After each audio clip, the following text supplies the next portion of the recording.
The Johnson family's car rumbled up the gravel driveway, tires crunching against loose stones as the towering silhouette of the Victorian house emerged from the twilight mist.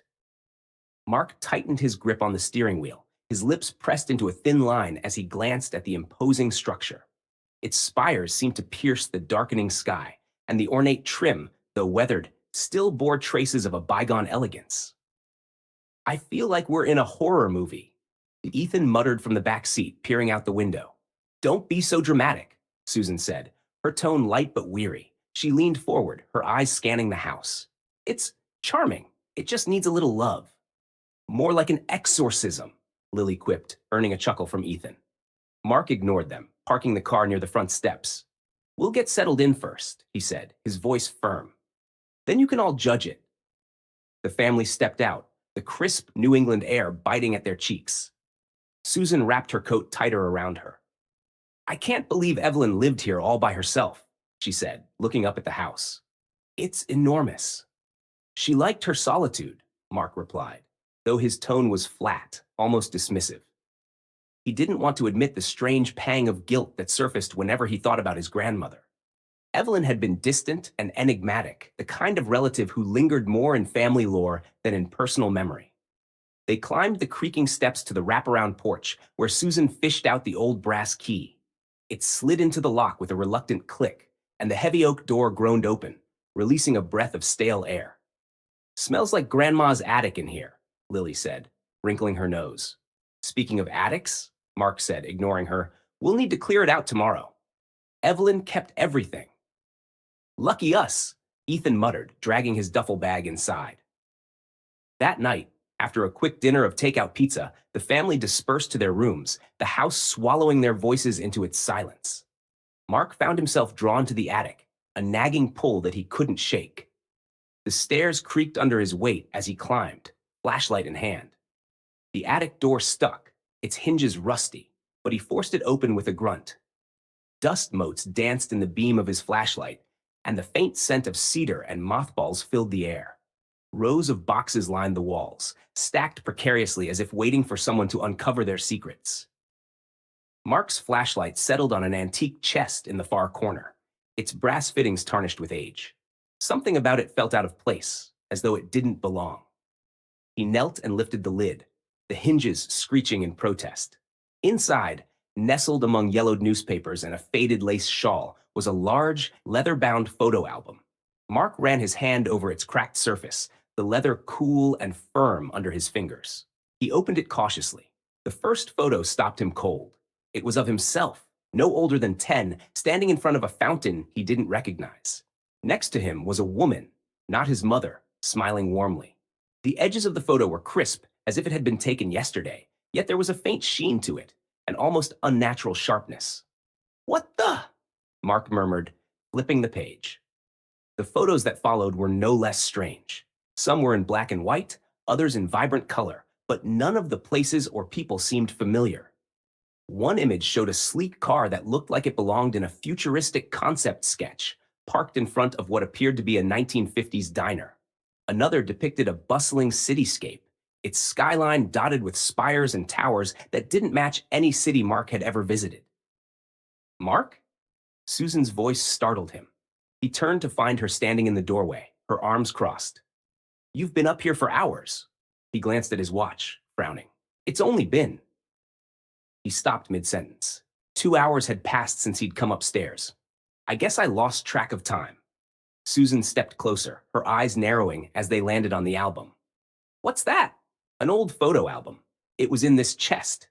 He handed it to her, flipping to the page with the fountain photo. Look at this. She studied it, her brow furrowing. That's you, isn't it? It looks like me, Mark admitted. But I don't remember this. I've never been to that place, and I don't know who that woman is. Susan turned the page, her curiosity growing. She pointed to a photo of a house, its Victorian architecture eerily similar to their own. This looks like Evelyn's house, but it's newer here. Look at the lawn, the paint. It's pristine. Mark stared at it, a strange sense of unease settling over him. Maybe it's just a coincidence. Coincidence? Susan's voice held a note of incredulity. Mark, some of these photos, they don't make sense. Look at this one. She pointed to an image of a man in a sharp suit holding what looked like a smartphone, though the photo was dated 1972 in neat handwriting at the bottom. By the time they returned downstairs, the atmosphere in the house felt heavier. Susan placed the album on the coffee table, but neither of them could stop glancing at it. "Are you going to tell the kids?" she asked quietly. "Not yet," Mark said, running a hand through his hair. "I want to figure out what this means first." "That's assuming it means anything," Susan replied, though her tone suggested she wasn't convinced. The next morning, Lily was the first to notice the album. "What's this?" she asked, flipping through its pages as Ethan leaned over her shoulder. "It's creepy. That's what it is," Ethan said, recoiling slightly. "Who are these people?" "Maybe they're our ancestors," Lily said, though her voice lacked conviction. She pointed to a photo of a group of people gathered at what looked like a fairground. "This guy's wearing skinny jeans. In the 1940s? Mark snatched the album away, his tone sharper than he intended. "It's not a toy." "What's your problem?" Lily shot back, but Mark ignored her, retreating to the study with the album in hand. That evening, after the kids had gone to bed, Susan joined Mark in the study. "We need to figure out where this came from," she said, her voice low. "It's not just old photos, it's something else." Mark nodded, his eyes heavy with exhaustion. "I'll take it to the Historical Society tomorrow. Maybe someone there can explain it." Susan reached for his hand, squeezing it gently. "Whatever this is, we'll figure it out. Together." Mark gave her a small, weary smile. But as he closed the album, he couldn't shake the feeling that they'd uncovered something they were never meant to find. The morning air was crisp, carrying the faint scent of fallen leaves as the Johnson family piled into the car, the photo album tucked carefully under Mark's arm. They had decided to take it to the local historical society, hoping someone there could shed light on the eerie photos. Mark hadn't slept well. The images from the album replayed in his mind all night, leaving him restless and irritable. "I don't see why we're dragging this creepy thing into town," Ethan grumbled from the back seat, slouching against the window. "Because," Susan said with measured patience, "there's something strange about it, and we need answers." "Maybe the answer is to toss it in the nearest dumpster," Ethan muttered. Lily smirked. "Or maybe it'll curse the whole town when we do." "That's enough," Mark snapped, his voice harsher than intended. The car fell into a tense silence. The Historical Society was housed in an old brick building at the edge of the town square, its faded wooden sign swinging gently in the breeze.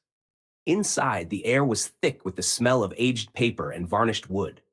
A bespectacled man in a tweed blazer looked up from his desk as the Johnsons entered. "Good morning," he greeted warmly. "How can I help you?" "We're looking for Dr. Whitaker," Susan said. "That would be me," the man replied, standing and extending a hand. "And you are?" "Mark Johnson," Mark said, shaking his hand. "This is my wife, Susan, and our kids, Lily and Ethan. We recently moved into my grandmother's house, and we found something in the attic we thought you might be able to help with." Mark placed the album on the desk. Whitaker's eyes widened behind his glasses as he carefully opened the cover. "Well, this is certainly unique," Whitaker murmured, flipping through the pages with a mixture of fascination and confusion.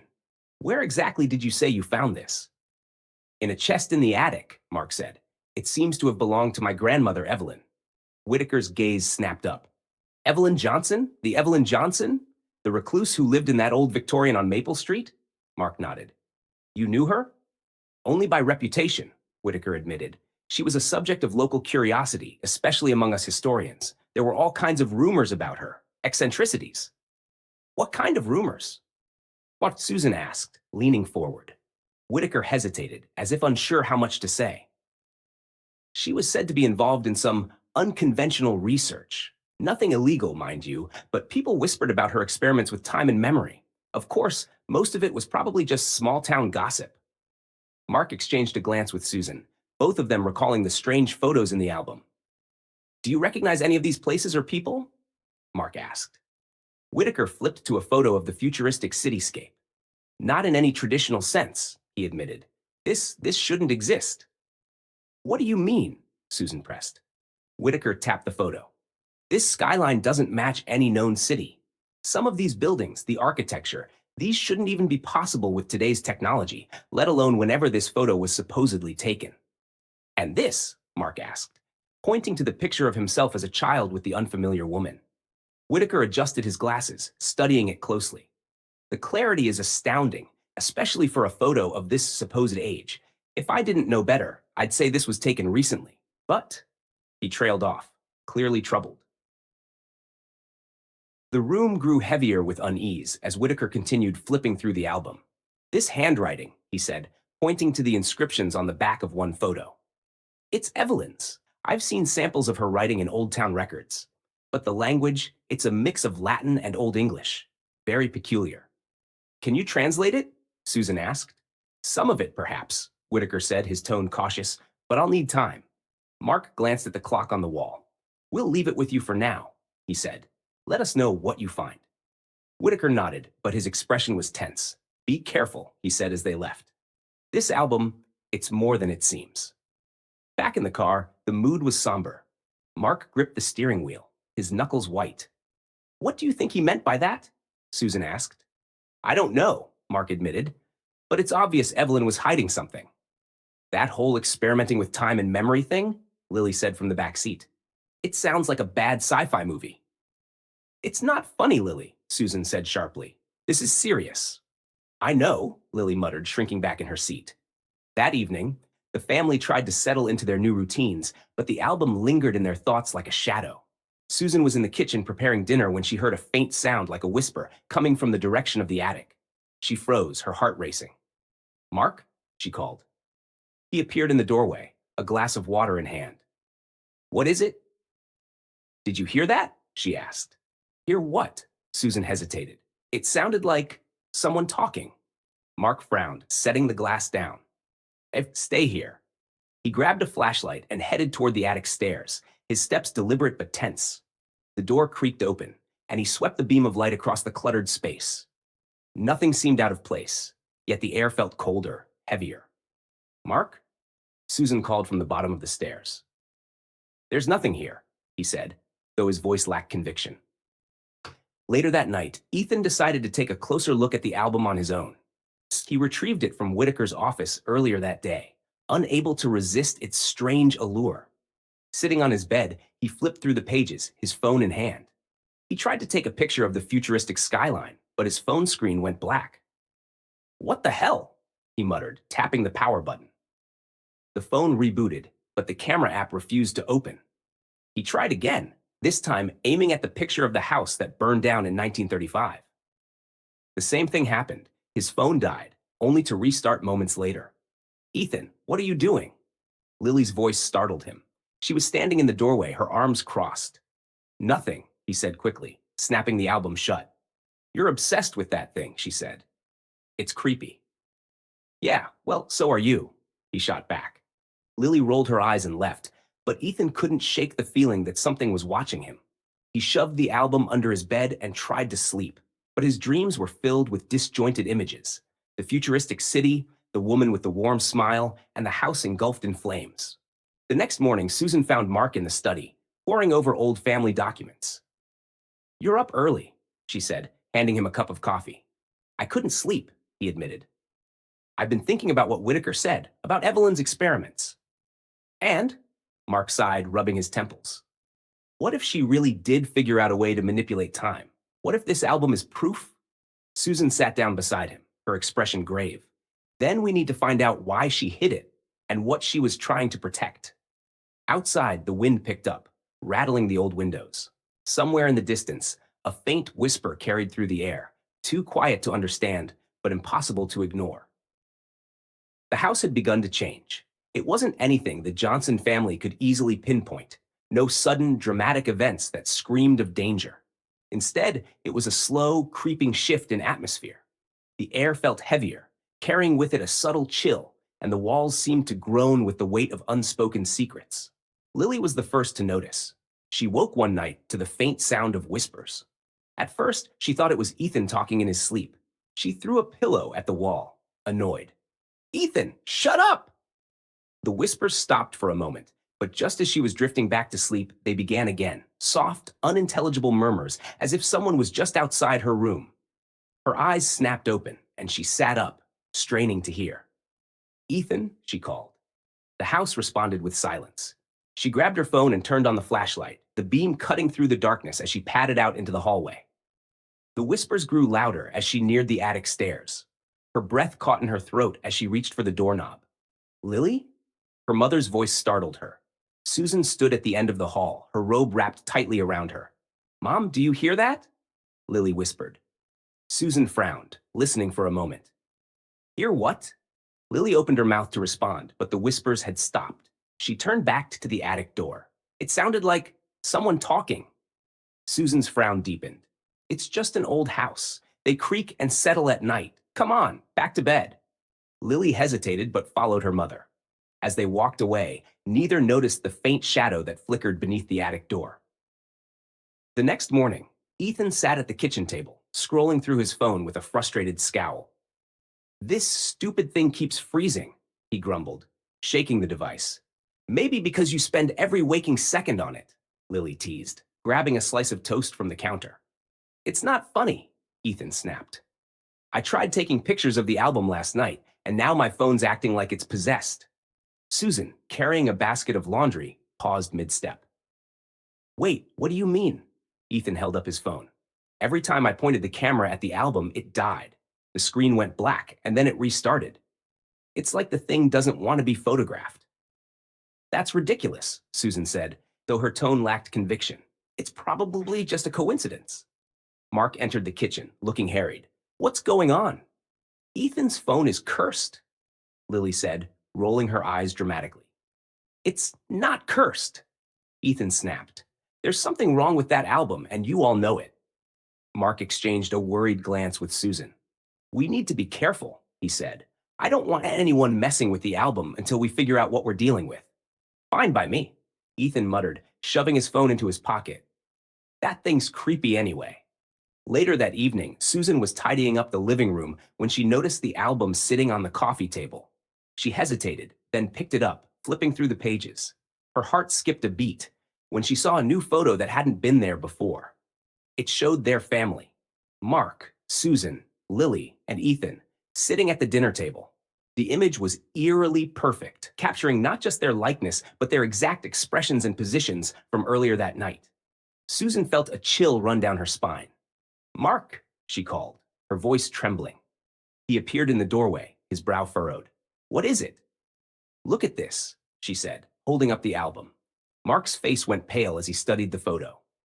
This isn't possible. We didn't take any pictures tonight. I know, Susan whispered, but there we are. Mark set the album down as if it burned to the touch. This is getting out of hand. We need answers. The next day, Mark returned to Dr. Whitaker's office. The historian greeted him with an eager yet wary expression, as if he had been expecting him. Ah, Mr. Johnson, Whitaker said. I've been doing some research on your grandmother. Mark placed the album on Whitaker's desk. Before we talk about Evelyn, I need you to explain this. He flipped to the photo of the family at the dinner table. Whitaker adjusted his glasses, studying the image closely. When was this taken? It wasn't, Mark said. That's the problem. Whitaker's hands trembled slightly as he closed the album. I've seen strange artifacts in my time, but nothing like this. Your grandmother was involved in something unconventional. I found references to her brother Thomas in the town archives. He was said to be a genius, but his ideas were dangerous. What kind of ideas? Mark asked, leaning forward. Time manipulation, Whitaker said. The ability to not just observe the past, but alter it. He claimed to have created a device that could capture moments in time.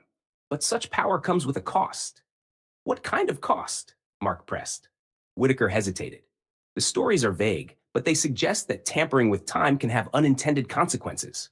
The fabric of reality is delicate. If this album is tied to Thomas's experiments, then you and your family are in grave danger. That night, the whispers returned. Lily woke to find her room bathed in an eerie, flickering light. She sat up, heart pounding, and saw the album lying open on her desk, even though she was certain it had been downstairs. Ethan, this isn't funny, she shouted.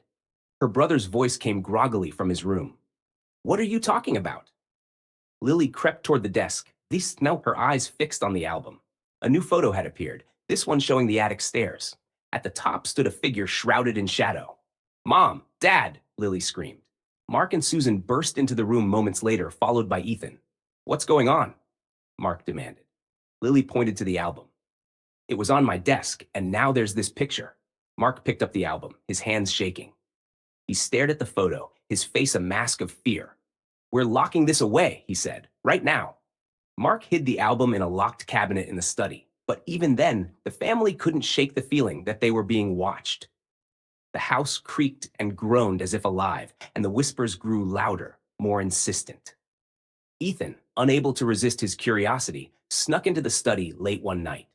He unlocked the cabinet and retrieved the album, flipping through its pages with a mix of fear and fascination. He found a photo of himself, standing in front of the house with a strange, vacant expression. The caption below read, "What is taken may yet return." Ethan dropped the album in shock. The room spun, and for a moment, he thought he saw a figure standing in the corner, watching him. "Ethan?" Susan's voice called from the hallway. He slammed the cabinet shut, shoving the key back into his pocket. "It's nothing, Mom," he said, his voice unsteady. But deep down, he knew it wasn't nothing. The album had shown him something he couldn't explain, something that felt like a warning or a promise. Chapter 4. The Johnson family was unraveling. The whispers in the attic were louder now, their tone no longer faint and curious but urgent and angry, echoing through the house at all hours.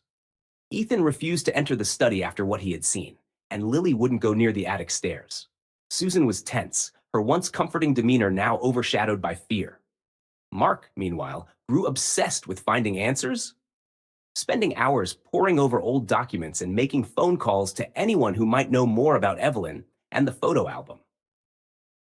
It was during one of these long nights that Mark discovered the missing branch in the family tree.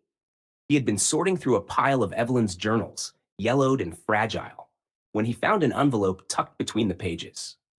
The envelope contained a single newspaper clipping, dated July 12th, 1935. The headline read, "Thomas Johnson, local inventor, declared missing after workshop fire." Mark's brow furrowed as he read the article. It described Thomas as a brilliant but eccentric man who had devoted his life to studying the intersection of time and memory. According to the article, Thomas had been working on a secret invention at the time of his disappearance. The fire that destroyed his workshop was deemed accidental, but rumors of foul play swirled among the townspeople. There was one line in the article that chilled Mark to his core. "Some say Thomas unlocked secrets that no man was meant to know." The next morning, Mark shared his discovery with Susan while the kids were still asleep. "Thomas was Evelyn's brother," he said, spreading the newspaper clipping and Evelyn's journals across the dining table. "But he's not in any of the family records. It's like he was erased." Susan frowned, scanning the article. "Why would Evelyn hide this? And what does it have to do with the album?" "I think it's connected to his invention," Mark said, pointing to a passage in Evelyn's journal. The handwriting was shaky but legible. "Thomas warned me of the danger. The camera is more than a tool, it's a doorway. I begged him to stop, but he wouldn't listen." "A camera?" Susan asked, her voice low. "Are you saying the album was created with this invention?" Mark nodded grimly. "I think the album is more than just photographs. It's fragments of time, captured and preserved. But the more we interact with it, the more it affects us." Susan leaned back in her chair, rubbing her temples. "Mark, this is insane. Cameras that manipulate time? Whispering attics? It's like we've stepped into some twisted fairy tale." "It doesn't matter if it sounds crazy," Mark said. "You've seen what it can do. That photo of us at the dinner table, how do you explain that?" Susan had no answer. Later that day, the family visited Dr. Whitaker at his office. Mark brought the journals, hoping the historian could provide more context. "This is extraordinary," Whitaker said, carefully flipping through the fragile pages. "Thomas Johnson was ahead of his time, if even half of this is true. A camera that can capture moments in time and alter reality. It's the stuff of legend." "Legend?" Ethan scoffed. "It's the stuff of nightmares." Whitaker chuckled nervously but quickly sobered. "You're not wrong. If Thomas truly succeeded in creating such a device, it would explain why he disappeared. The implications of his work are unsettling." "Unsettling?" Lily said, her voice sharp. "Try living in a house where time bends and whispers keep you up at night." Whitaker's expression darkened. "Whispers? They're coming from the attic. Susan said. At first, we thought it was just the house settling, but it's more than that. It feels alive. Whitaker rubbed his chin thoughtfully. It's possible the attic is significant. If Evelyn hid the album there, it might have been to contain its influence. Or perhaps she wanted to keep it close to the source. The source? Mark asked. Whitaker hesitated, then flipped to a page in one of Evelyn's journals. This passage mentions a hidden room beneath the house. Evelyn called it the Heart. She wrote that Thomas used it as his workshop before it burned down. Mark's eyes widened. There's a hidden room in the house? It seems so, Whitaker said. If it still exists, it could hold the key to understanding what's happening. That evening, Mark began searching for the hidden room. He started in the basement, tapping on walls and checking for loose panels. Hours passed with no luck, but just as he was about to give up, he noticed a faint draft coming from behind an old shelving unit. He pushed it aside, revealing a small door concealed by layers of paint and dust. Susan, he called. I think I found it. Susan appeared at the top of the basement stairs, her face pale. What is it? Mark gestured to the door. Help me open this. Together, they pried the door open, revealing a narrow staircase that descended into darkness. The air inside was cool and heavy, carrying a faint metallic tang. Mark grabbed a flashlight and began the descent, Susan close behind him. The stairs led to a small charred room. The walls were blackened with soot, and the air smelled of ash and decay. In the center of the room was a workbench covered in strange diagrams and tools, all preserved despite the fire. On the bench lay an old camera, its metal frame scorched but intact. An inscription was engraved along the top. What is captured may yet live. Susan shuddered. This is it, isn't it? Thomas's camera. Mark nodded, his throat dry. He picked up the camera, feeling its weight in his hands. This is what started it all. The discovery of the hidden room marked a turning point for the family. That night, Mark couldn't sleep, his mind racing with questions about the camera and its connection to the album. He sat in the study, staring at the device, when he noticed something strange. The lens seemed to shimmer, as if alive. Against his better judgment, Mark aimed the camera at the study door and pressed the shutter. A flash of light filled the room, blinding him momentarily.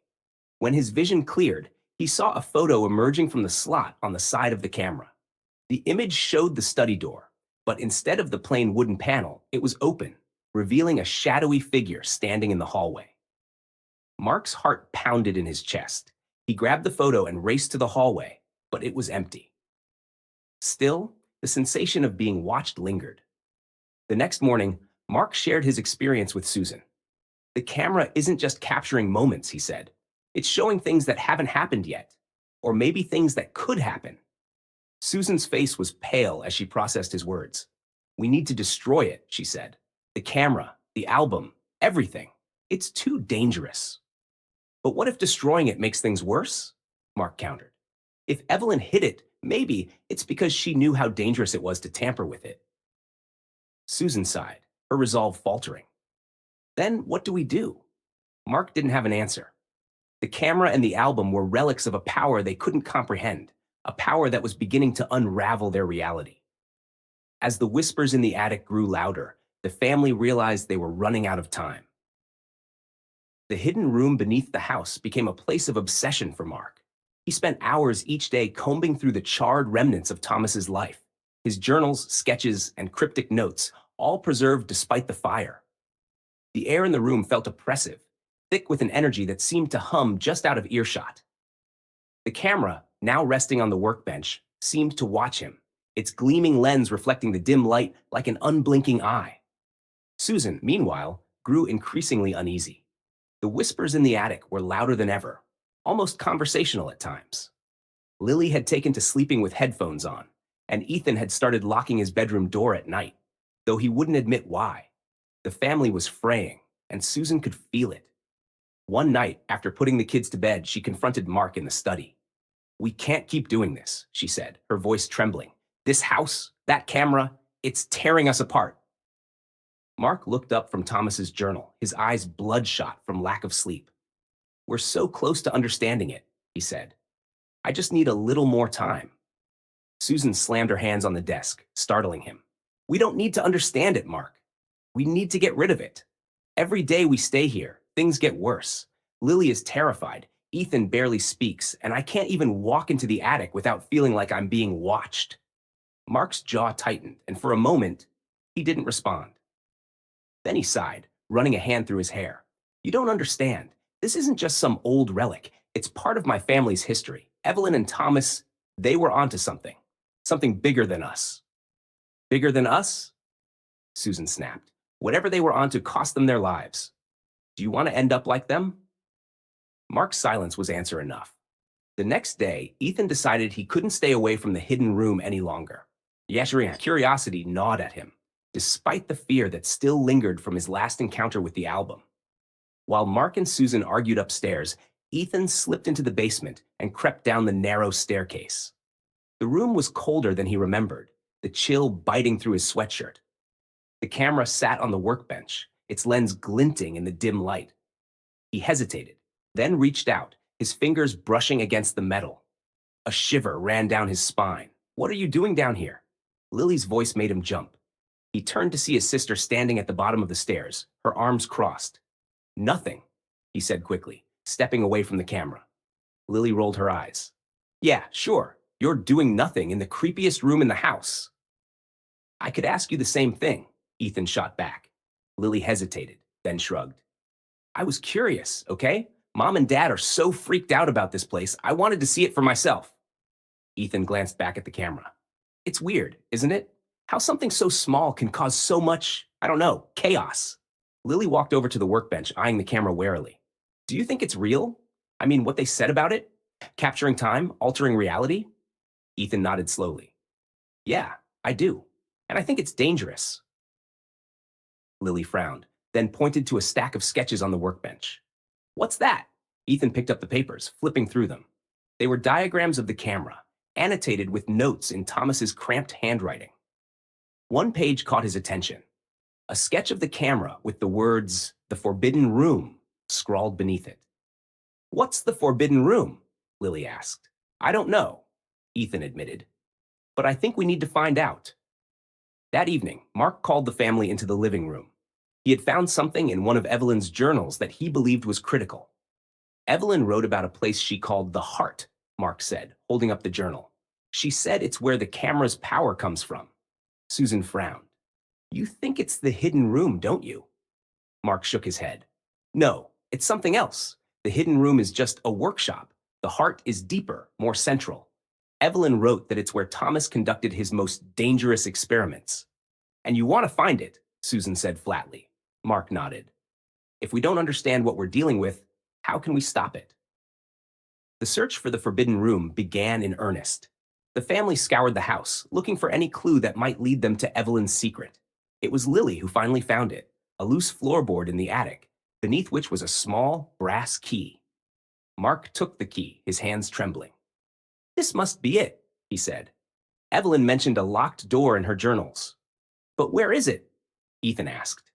Mark's gaze drifted to the basement. I think it's down there. The locked door was hidden behind a false wall, cleverly concealed to look like part of the foundation. The brass key fit perfectly, and with a click, the door swung open. The room beyond was unlike anything they had seen before.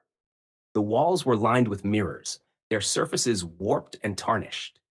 At the center of the room stood a pedestal, upon which rested a glass orb that seemed to pulse with a faint patch of otherworldly light. What is this place? Lily whispered. The Heart, Mark said, his voice awestruck. The orb seemed to react to their presence, its light growing brighter. Mark approached it cautiously, his reflection shifting and distorting in the mirrors. He reached out, his fingers brushing against the glass. The moment he touched it, a wave of energy rippled through the room. The mirrors flashed with images, scenes of the family's past, present, and possible futures. One mirror showed the house engulfed in flames, while another depicted Ethan standing alone in an empty void. Susan screamed as her reflection reached out toward her, its eyes dark and hollow. Mark, stop! Susan cried, pulling him away from the orb. The light faded, and the room fell silent. Mark staggered back, his face pale. It's a time conduit, he said. This is how the camera works. It draws its power from this thing. We need to destroy it, Susan said, her voice trembling. Whatever this is, it's not natural. Mark hesitated, then nodded. You're right. But we have to be careful. If we destroy it the wrong way, it could make things worse. What do you mean worse? Ethan asked, his voice sharp. Mark's expression was grim. Time is delicate. If we disrupt the conduit without understanding it, we could unravel everything. The family retreated from the forbidden room, leaving the orb untouched for the time being. That night, the whispers grew louder, more insistent. The attic door creaked open on its own, and the house seemed to shudder as if alive. In his room, Ethan found a new photo in the album. It showed the family standing together in the living room, their faces blurred and indistinct. Beneath the photo was a caption: "The consequence of knowing too much." Ethan stared at the photo, dread pooling in his stomach. He knew they were running out of time. The house was alive. That was the only way Susan could describe it now. The whispers had become a constant presence, slithering through the air like malevolent snakes. Shadows flickered where there should be none, and every creak of the floorboards felt deliberate, as if the house itself was moving, watching, waiting. Mark sat at the kitchen table, his face lined with exhaustion.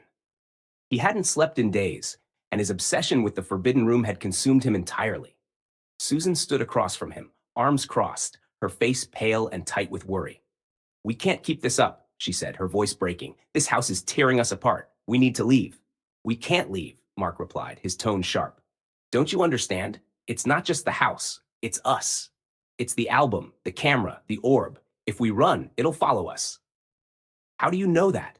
Susan snapped. "How can you be so sure?" Mark hesitated, his hands trembling. "Because I've seen it." Susan blinked. "Seen what?" Mark opened the album, flipping to a new photo that hadn't been there the day before. It showed the family standing outside the house, suitcases in hand. Behind them, the house loomed, its windows glowing with an unnatural light. The caption beneath read, "You can't escape." That evening, Ethan and Lily sat together in the living room, their usual sibling bickering replaced by a shared unease. Ethan stared at the album on the coffee table, its presence oppressive and wrong. "Do you think it's true?" Lily asked quietly. "What?" Ethan replied, though he already knew the answer. "That we can't leave. That the house won't let us." Ethan sighed, running a hand through his hair. "I don't know, but I don't think we can fix this by sitting around." Lily frowned. "What do you mean?" "I mean we need to do something," Ethan said, his voice firm. "Dad's obsessed, Mom's terrified, and we're stuck in the middle. If we don't figure this out, it's going to destroy us." Lily looked at her brother, her fear tempered by a flicker of determination. "So, what do we do?" Ethan glanced toward the basement door. "We start with the orb." Mark, oblivious to his children's plan, was in the study, poring over Thomas's journals for what felt like the 100th time. He had discovered a passage earlier that day that hinted at a solution, but was maddeningly vague. To undo, one must sacrifice. The balance must be restored. What does that mean? Mark muttered to himself, frustration mounting. Sacrifice what? Or who? As if in response, the lights flickered and the study door creaked open on its own. Mark froze, the hairs on the back of his neck standing up. He turned slowly, half expecting to see a shadowy figure in the doorway. But the hallway was empty. "Get a grip," he whispered, shaking his head. But deep down, he knew he wasn't imagining things. In the basement, Ethan and Lily stood before the forbidden room, their nerves stretched thin. The door was slightly ajar, and the faint glow of the orb spilled into the dark corridor. "Are you sure about this?" Lily asked, her voice barely above a whisper. "No," Ethan admitted, "but what choice do we have?" They stepped inside, the air growing colder with each step. The orb pulsed faintly, its light casting strange, distorted reflections in the warped mirrors lining the walls. Ethan approached it cautiously, his heart pounding. "What are you doing?" Lily hissed. "Trying to figure out how it works," Ethan replied. He reached out, his fingers hovering over the glass surface. Before he could touch it, the room shuddered violently, and the whispers erupted into a deafening roar. The mirrors flashed with images, Lily as a child, Mark and Susan on their wedding day, Evelyn standing in the attic with the album in her hands. "Ethan, stop!" Lily screamed, grabbing his arm. The orb's light flared, and both siblings were thrown backward, landing hard on the cold floor. The room fell silent, but the damage was done. The orb's light dimmed, and the mirrors showed a single, unified image, the house engulfed in flames, with the caption, The consequence of knowing too much. Upstairs, Mark and Susan felt the house shudder and ran to the basement, finding Ethan and Lily sitting on the floor, shaken but unharmed. What happened? Mark demanded. Ethan hesitated, then pointed to the orb. We tried to figure it out, to stop it. Mark's face darkened. You shouldn't have gone in there. It's too dangerous. Well, maybe if you'd done something instead of obsessing over those journals, we wouldn't have had to. Ethan shot back, his voice cracking with anger. Ethan, Susan scolded, but Mark held up a hand to stop her. No, Mark said, his tone measured. He's right. I've been trying to understand this thing, but understanding isn't enough. We need to act. The family gathered in the living room to discuss their next move. Mark explained what he had read in the journals, including the cryptic line about sacrifice. I think the only way to stop this is to use the camera one last time, Mark said. What? Susan exclaimed. You can't be serious. It makes sense, Mark said. The camera and the album are connected to the orb. If I take a photo of myself holding the album, it might trap the distortions inside. But what happens to you? Lily asked, her voice trembling. Mark hesitated, then said quietly, I don't know. Susan stood, her face pale with fury. No, absolutely not. We'll find another way. There is no other way, Mark said. If we don't do this, the house will destroy us. A tense silence fell over the room. Finally, Ethan spoke. I think he's right. Ethan, don't, Susan began, but Ethan cut her off. We've tried everything else, he said. If this is the only way to end it, then we have to do it. The family prepared for the ritual in grim silence. Mark retrieved the camera and the album, his hands steady despite the fear gnawing at him. They gathered in the forbidden room, the orb glowing faintly in the center. Mark stood before the orb, the album in one hand and the camera in the other. He took a deep breath, then aimed the camera at his reflection in one of the warped mirrors. Wait, Susan said, her voice breaking. She stepped forward and placed a hand on his arm. I can't lose you. Mark met her gaze, his eyes filled with regret. You won't. Not really. He pressed the shutter. A blinding flash filled the room, and the orb flared to life, its light consuming everything. The family shielded their eyes as the mirrors shattered, and the whispers rose to a deafening crescendo before abruptly cutting off. When the light faded, the room was empty. The orb was gone. The mirrors reduced to shards, and the camera and album had vanished along with Mark. The family emerged from the basement, the house eerily quiet. For the first time in weeks, the air felt still, normal, but something was different. Subtle changes dotted their surroundings. A photo on the wall they didn't remember taking, a chair they swore they'd never owned. And though they couldn't explain it, they felt the absence of Mark like a hole in their hearts, even as their memories of him began to fade. The next morning, Lily found a single photograph on her bedside table. It showed their family, including Mark, standing in front of the house. They were smiling, waving, as if trapped forever in the moment. Beneath the photo, in Evelyn's handwriting, was a single word, safe.